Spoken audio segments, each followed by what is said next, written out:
में समग्र विकास और व्यवस्था परिवर्तन के लक्ष्य के साथ शुरू की गई बिहार बदलाव यात्रा के तहत एक तरफ जनसुराज के संस्थापक प्रशांत किशोर विभिन्न जिलों व प्रखंडों का दौरा कर रहे हैं, वहीं दूसरी तरफ पार्टी के वरीय नेता भी जिलों के दौरे पर निकल गए हैं। इसी के डी ही में जनसुराज पार्टी के नेता व पूर्व केंद्रीय मंत्री, भारत सरकार, पूर्व IAS अधिकारी RCP सिंह अपने एक दिवसीय दौरे पर सोमवार को नालंदा पहुंचे।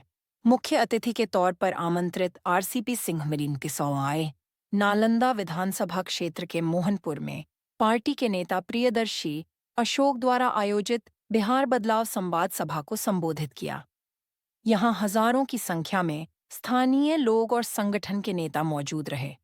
अपने संबोधन के दौरान RCP सिंह ने कहा कि बिहार को बदलना है, हम जनता को जगाने के लिए लड़ाई लड़ रहे हैं। उन्होंने कहा कि जनता का राज स्थापित करना ही जनसुराज का एकमात्र लक्ष्य है, इसलिए हम लोग हर जिले में जाकर जनसुराज के विचारों को हर घर तक पहुंचाने के लिए प्रयासरत हैं। हम सिर्फ सत्ता के लिए नहीं, बल्कि व्यवस्था परिवर्तन के लिए मेहनत कर रहे हैं। सभा के दौरान मुख्य अतिथि RCP सिंह ने जनसुराज पार्टी की नीतियों, प्रशांत किशोर के विचारों एंड पार्टी के विजन को विस्तार से रखा। उन्होंने जनता को आगामी विधानसभा चुनाव में एक सक्षम, पारदर्शी और जनहितकारी सरकार चुनने की आवश्यकता से अवगत कराया। कार्यक्रम का संचालन अमित पासवान ने किया। इस मौके पर जनसुराज पार्टी के जिला अध्यक्ष अरविंद प्रसाद, जिला अभियान समिति संयोजक संजीव कुमार, विपिन यादव, प्रियदर्शी अशोक, कमलेश पासवान, इंद्रदेव कुशवाहा समेत पार्टी के पदाधिकारी, कार्यकर्ता और हजारों की संख्या में स्थानीय लोग उपस्थित रहे। एजुकेशन देने का काम करने जा रहे हैं, इसलिए समाज के पीछे एक कौन बना है। हमारा बच्चा एजुकेटेड हो जाएगा, हमारा बच्चा पढ़ लिख जाएगा तो नशा से दोषों दूर हो जाएगा। और सभी नेताओं को शांतिपूर्वक इन बातों को सुने और उन्हें करने का काम करें। उस पर आप धन्यवाद दें। बच्चे ही आता है और बच्चे को अगर मोटिवेट करिए। आज क्या है, आज तो आप जरा जान लीजिए, ये पूरा का पूरा जो हमारे सब लोग बाहर जाते हैं काम करने, जुबान के जुबान है हमारे, और अंग बसवत को सम्मानित किया जा रहा है। जोरदार तालियों से सम्मान करें, फैसला जारी करने का जोरदार ताली हमारे हर मुल्क के अजीज ईरान के चहेते।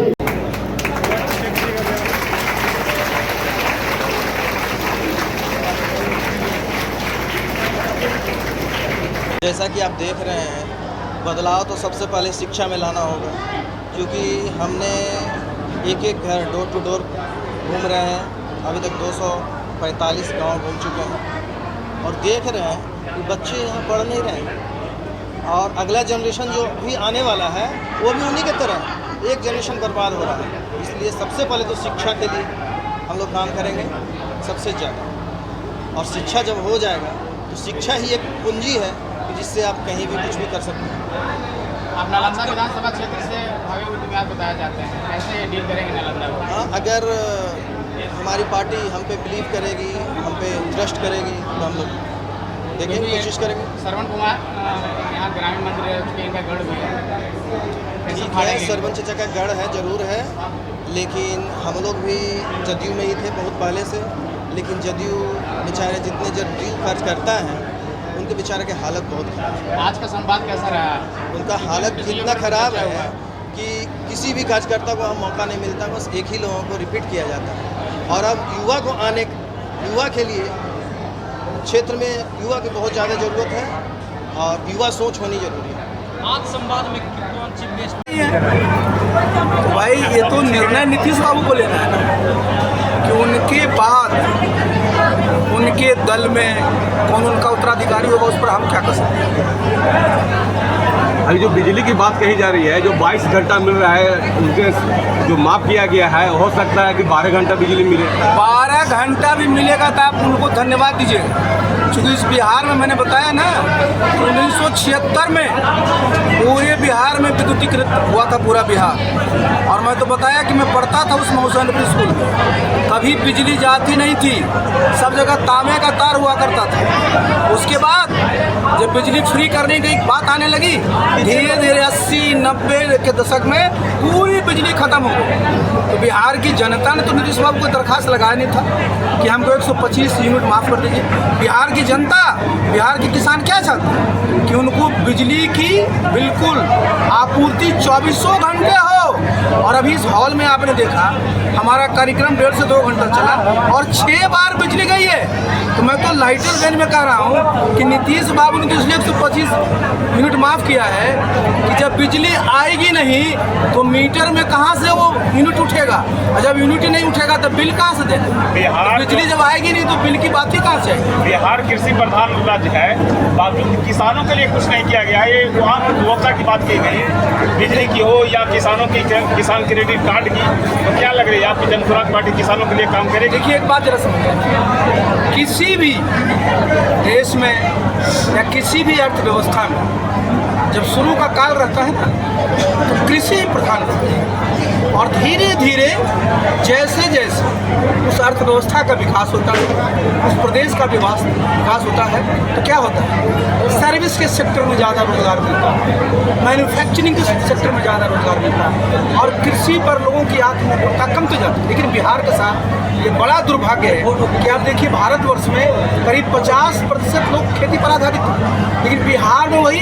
76% लोग खेती पर आधारित। ये क्या दिखाता है कि हमारे यहाँ अंडर एम्प्लॉयमेंट है, अनएम्प्लॉयमेंट है। और जो आप बात एकदम सही कर कि भाई जो हमारे यहाँ पर अन्नदाता है, किसान है, भाई जब तक वो खेत में मेहनत नहीं करेंगे तब तक हमारा जो प्रदेश, हमारा देश कैसे आत्मनिर्भर हो सकता है खाद्यान्न के मामले में। तो ये सुविधा होनी चाहिए कि किसानों को सबसे पहले तो उनको बिल्कुल 24 घंटे बिजली मिलनी चाहिए और उनको उसमें रियायत भी मिलना चाहिए।